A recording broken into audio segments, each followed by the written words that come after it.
جن کی اس نے حق تلفی کی ہوگی اس آدمی نے، اور اس طرح سے اس کی نیکیاں قیامت کے دن دوسرے لوگوں کو ملے گی۔ تو بچے دیکھیے، اس سے بھی حقوق العباد کی اہمیت کا پتہ چلتا ہے کہ ایک دوسرے کے حقوق کا خیال رکھنا کتنا ضروری ہے اور اہم ہے۔ ذیل میں رشتہ داروں، مہمانوں اور مریضوں کے حقوق کا ذکر کیا جاتا ہے۔ آگے ہے رشتہ داروں کے حقوق۔ والدین، اولاد اور میاں بیوی کے حقوق کے بعد اسلام میں سب سے زیادہ اہمیت دیگر رشتہ داروں کے حقوق کو دی گئی ہے۔ والدین کے بعد ہمارا سب سے زیادہ قریبی اور گہرا تعلق رشتہ داروں سے ہوتا ہے۔ ہمارا پیارا دین اس تعلق کو گہرا اور مضبوط بنانا چاہتا ہے۔ مسلمانوں کو حکم دیا گیا ہے کہ وہ اپنے عزیز و اقارب کے حقوق کا خیال رکھیں اور ان کی ضرورتوں کو پورا کریں۔ تلقین کی گئی ہے کہ جو کچھ اللہ کی راہ میں خرچ کرو، اس میں ترجیح اپنے رشتہ داروں کو دو۔ ارشاد باری تعالیٰ ہے وَآتِ ذَی الْقُرْبَىٰ حَقَّهُ، ترجمہ، اور رشتہ داروں کو اس کا حق دو۔ عزیز و اقارب سے مراد رشتہ دار ہے کہ ان کے حقوق کا خیال رکھیں۔ اب ان رشتہ داروں میں بہن بھائی، چچا ماموں، ان کی بیوی بچے، خالہ پھپھو اور ان کے بچے وغیرہ آتے ہیں کہ ہمیں ان کے ساتھ تعلق کو مضبوط کرنا ہے، ان کے حقوق کا خیال رکھنا ہے، ان کی ضروریات کو پورا کرنا ہے۔ اللہ تعالیٰ کا ارشاد ہے کہ رشتہ داروں کو ان کا حق دو۔ یہاں اشارہ جائیداد، مال و دولت کی طرف بھی ہے کہ زیادہ تر لوگ رشتہ داری نبھانے میں تو اچھے ہوتے ہیں، لیکن جب وقت مال اور جائیداد کی تقسیم کا آتا ہے تو پھر وہ پرائے بن جاتے ہیں، تو یہ چیز غلط ہے۔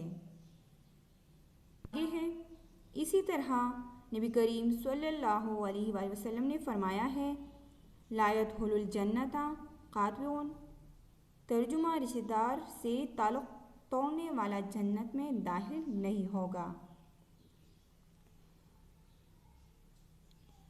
اور اسی جائیداد وغیرہ کے لیے لوگ پرائے بن جاتے ہیں اور رشتوں کو توڑ دیتے ہیں۔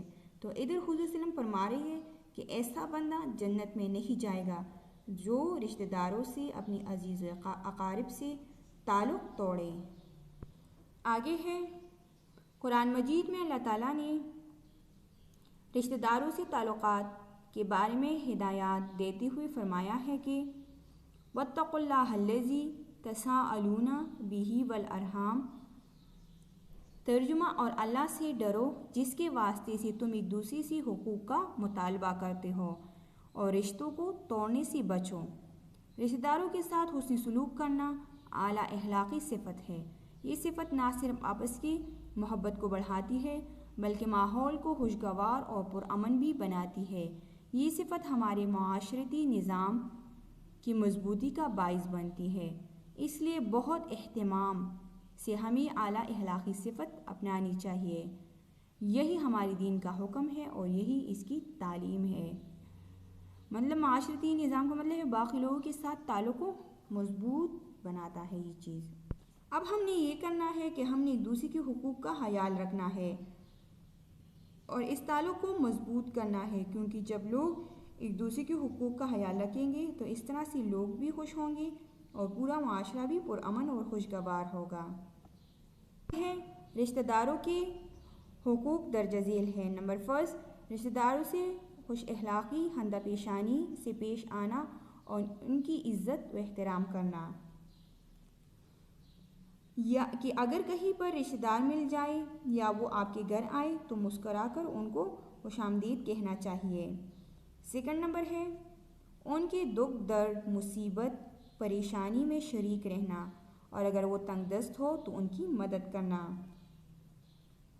چاہے رشتہ دار مالدار ہو یا غریب، لیکن ان کے دکھ درد میں اور اس مصیبت کے موقع پر ان کے ساتھ شریک ہونا، اور اگر وہ غریب ہو تو پھر ان کی مالی مدد بھی کرنا چاہیے۔ تھرڈ نمبر پوائنٹ ہے ان کی خیر خواہی اور بھلائی کے لیے کوشش کرنا، رشتہ داروں کو فائدہ پہنچانے کی کوشش کرنا۔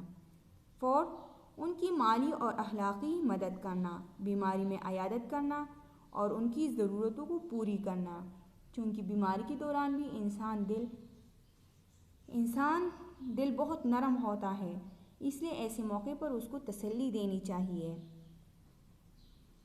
نمبر 5، گھر آنے پر حسب استطاعت ان کی میزبانی کرنا، کہ اگر کبھی رشتہ دار آپ کے گھر آئے تو مسکرا کر ویلکم کرنا چاہیے اور پھر اپنی استطاعت کے مطابق ان کی میزبانی کرنی چاہیے۔ مطلب اگر کوئی مالدار ہو یا کسی کا ٹھیک ٹھاک گزارا ہو رہا ہو تو پھر گھر آنے پر ان رشتہ داروں کی خوب خاطر مدارت کرنی چاہیے۔ نمبر 6، وفات پر تعزیت کرنا اور خوشی پر مبارکباد دینا، کہ مطلب پوتی ہو جائے پرسہ کرنا چاہیے، اظہار ہمدردی کرنی چاہیے اور خوشی کے موقع پر ان کو مبارکباد دینا چاہیے کہ ہم آپ کی خوشی میں خوش ہیں۔ آج کے لیے اتنا کافی ہے، آپ لوگ اس کی پڑھائی کریں اور پچھلے سبق کے مفصل سوالات جوابات بھی یاد کریں۔